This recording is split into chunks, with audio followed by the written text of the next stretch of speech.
So Rene, thank you very much for making time to share your insights into the future of leadership. Yes, Nick, it's very good to be with you today and to discuss something I'm very passionate about. Thank you, Rene. It's great to have you on the show. And before we walk into the future, can you please tell us a little bit about your background? Where did you grow up?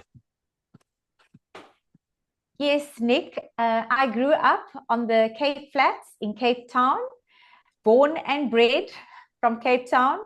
I haven't lived anywhere else in the world, but traveled all over with rugby, with my team. And yes, even though I started with humble beginnings, I felt that it was a very good foundation, teaching me a lot about resistance and resilience and courage to defy what your story should look like.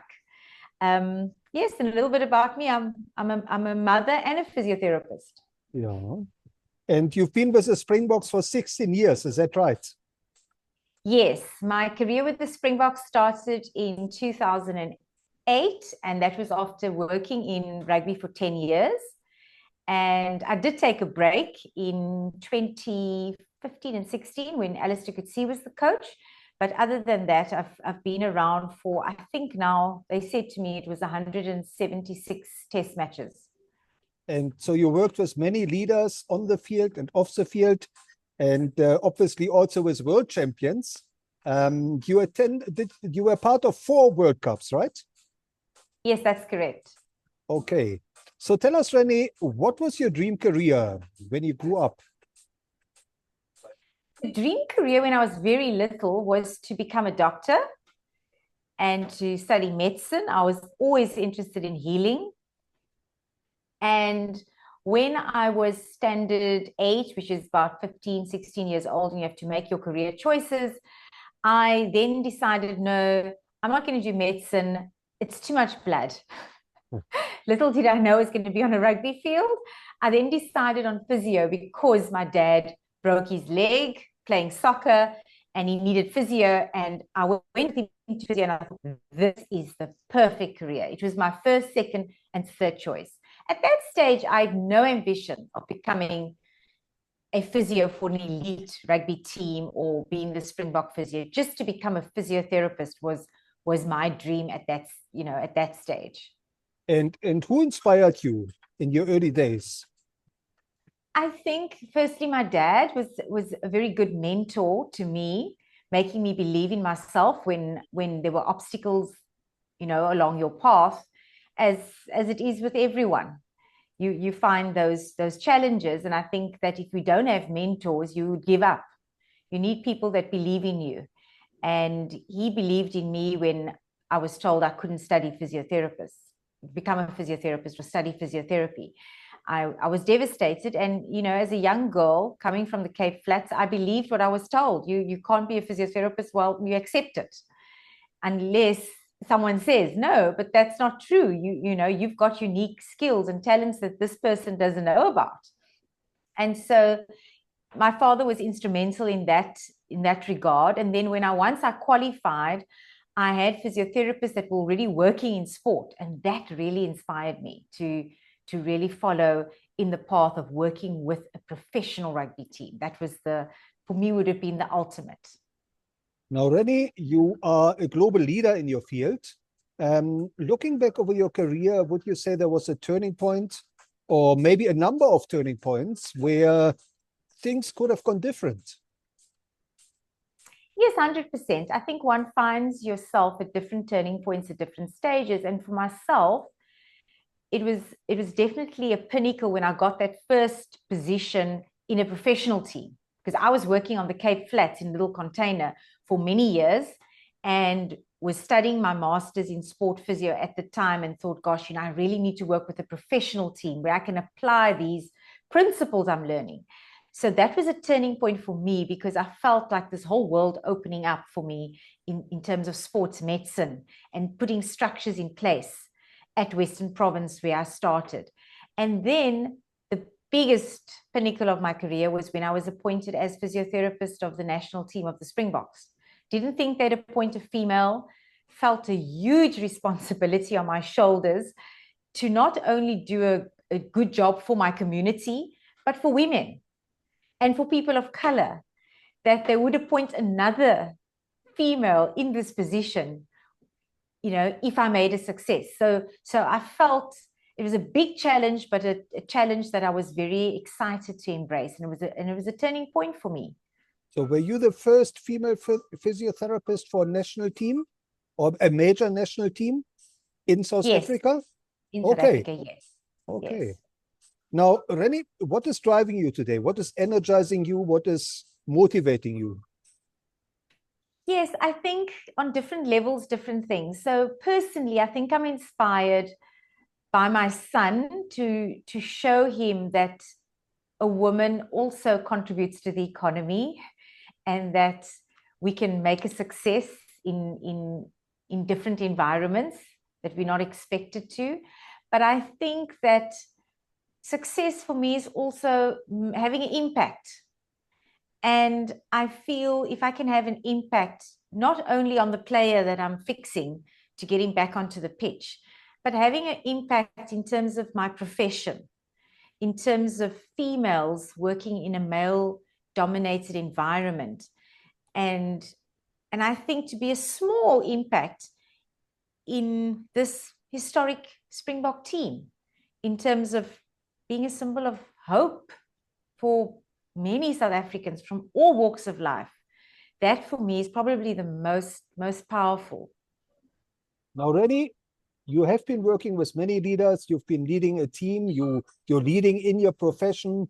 You're speaking to global leaders on the stage. What would you say? What does the future of leadership mean to you? The future of leadership for me is really about empowerment. I think we've moved a long way from leadership for profit, leadership without purpose, leadership that is a hierarchy.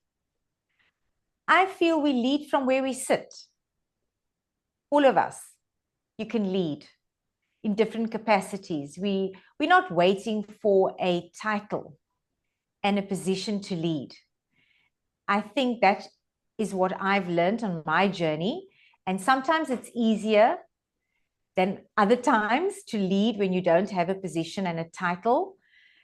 But I think that we definitely, future of leadership is about empowerment and collaboration.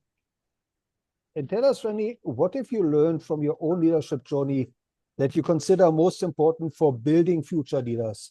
So in other words, what is it we have to do more to empower future leaders and maybe especially to empower and develop future female leaders? Yes, I think it's a very, there's so many various points that I've picked up on my journey. And I'll probably start with something that is very close to my heart is authenticity. I feel if you lead with authenticity, then you will go a far way, because people don't want any BS. They don't want any, people see through it. I tell my players, now that I'm older, my eyesight is not as good, but my insight is better in seeing when someone is authentic. And people want to follow people that are authentic and that are not betraying themselves in the process. And it takes a lot to be authentic. I can see it as a coach, a very difficult position, because you're selecting people every week and you have to disappoint people every week. And you have to be authentic about that. And people must feel that I can look this person in the eye and I can trust what they're saying because they're coming from integrity and also empathy. And that's where I think female leaders are so powerful these days, because they focus on all aspects more so than sometimes male leaders would, because they understand that there has to be empathy. However, my message to female leaders is don't feel that you have to shy away from that part of yourself when you become a leader, because we sometimes find that a female will feel she must exclude that aspect if she wants to be successful as a leader. And I'm saying, no, embrace that empathy that you have and that understanding of human relations, because really, it's really about understanding that we can make people perform at their best and make people feel comfortable to be themselves.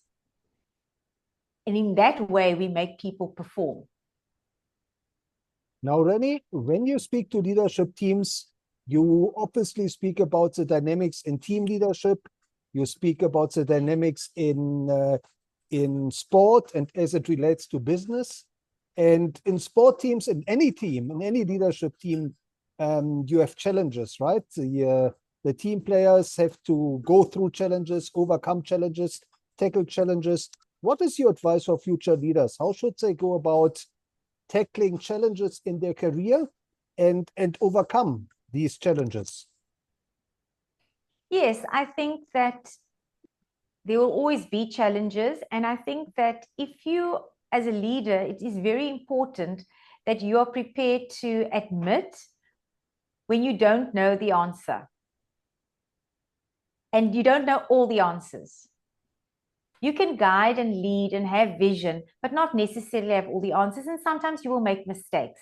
And I think the most powerful is when a leader is prepared to say, gosh, I made a mistake. And that's what I've encountered. When a leader says that, he gets the whole team to sort of sit back and say, oh my gosh, he or she has actually admitted that they've messed up, which you were also thinking maybe they messed up here. And the fact that they admitted it, you're so much more prepared to work with them to solve it.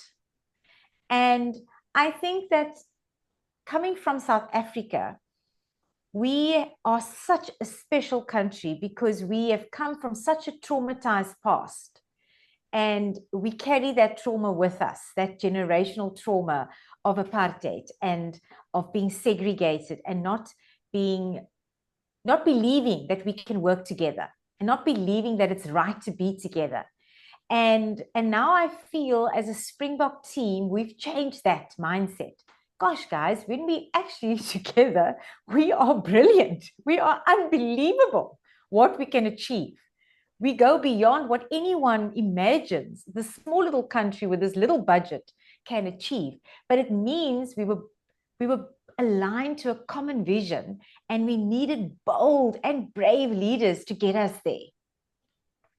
And the challenge for leaders out there in the future is, if you do not understand diversity, if you do not embrace diversity, and you're expecting everyone to think the same, to look the same, to pray the same, to speak the same languages, you will limit yourself so much, because we actually need all that creativity. And I think the leader that understands that will be successful. No, so Rene, I speak a lot about that diversity and inclusion but living it. Not having facilitators come in and we're having a special person do this, but actually just living it and saying, let's just be open to this and let's work through it as we go along. And let's make sure everyone feels they can dance at this party. They're not just invited to sit there on the party and feel, I can't dance here. They must feel, I can dance, I can be myself. And that's when you get everyone to perform at their best. And it's Rene, beautiful. Thank you. Rene, you're speaking about the dynamics of a winning team, right? What it takes to build a championship team. If you were to design a curriculum for future leaders, what are some of the key skills you would want to factor in and maybe even teach? Yes, for me, I think it starts off by getting the right people and creating the right environment for people to thrive. Not survive, thrive. Right. And as a leader, you must know how to bring this all together. And we use the term in our team, in the Springbok team, alignment, which doesn't happen on the field. It happens just sitting around a room and talking and expressing views. And a leader that must be there to facilitate this, and say, right, we're going to align all of these different ingredients to bake this cake and make sure that everyone's on the same page and everyone feels they can have an impact. Because that's the most important. If people feel they're not part of it, you create a virus. And in every business and team, people know they don't want viruses. You don't want a virus to develop, because a virus can just spread so quickly. And you need buy-in from everyone to prevent that. And you need a strong leader. And so for my side, a leadership curriculum must enable leaders to bring about that alignment, to understand communication to a level that they can bring the best out in people, which sounds cliche, but it's really an art. And obviously to select the right people and to be open to diverse opinions and diversity on all levels. Because I think our nature is just, we're drawn to people that are similar to us. Unfortunately, that is just innate human nature. You hear someone speaking your language or speaking like you or remind you of something. I mean, that's what we try to do when we meet people. We try and find something common, a common thread. And that is what has probably made us very fearful of people that are diverse from us. And I think a leader should be able to say, no, but let's be curious. And let's talk about different aspects, not just work. Let's talk about the books you read and the television programs you watch and the games you play with your kids and the things your kids enjoy doing. And it's interesting how much more similar we have than diverse when we actually just talk. And I think that is what leaders need to be able to get people to do, so that we have less fighting and more productivity and more success and more collaboration.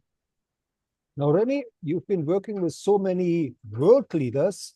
Can you tell us, are there any role models of leadership that you would recommend future leaders should learn from? Yes, well, the leader that I've worked with for the longest and that has had the most success with the Springbok team has been Rassie Erasmus. And I think he's a very special leader, because the image is very different from what people expect from a leader, because he's human, he's real, he's tangible. And that's heartwarming to a lot of people. And it can be scary to some people, to some leaders even, because that's not what they view leadership to be. So he is the one person I would recommend for future leaders to get to understand, because he's achieved something that many of us didn't think we'd see in our lifetimes. Well, I didn't, and he's managed to achieve it. And it's not been an easy fairy tale. Yes, it sometimes looks nice, but sometimes it's not that nice. And there is a price to success. And yes, that is about, powerful what you've created. And it's interesting for people to see the journey that he's gone on, and how he has been open to accept the views from different people to get to this. And then the next challenge is you've achieved it. But success is a moving target. It's moving all the time, and you have to move with it. You can't copy and paste. Unfortunately, we'd love to do that, but we can't. Any athlete wishes they could do that. They win the tournament, right? I'm just going to repeat again. You can't, everyone's, improving. And that's where your creativity comes and the innovation comes. And you have to reproduce something special every time. And I think that's what he's done with winning back-to-back World Cups from a small country in terms of budget and, in terms of the world stage. And tell us, Rene, where can our listeners follow you, and where can they learn more about your about your leadership insights? Yes, so I do present keynote addresses and facilitate workshops at different corporates and different businesses. So that's one way. and I am on LinkedIn and I'm on social media. And now that I'm going to be a former Springbok physiotherapist, I will probably be more active on social media in exploring those ideas that I have about leadership and strategy and performing, because I believe there's a game plan, like there's a game plan to win a particular game.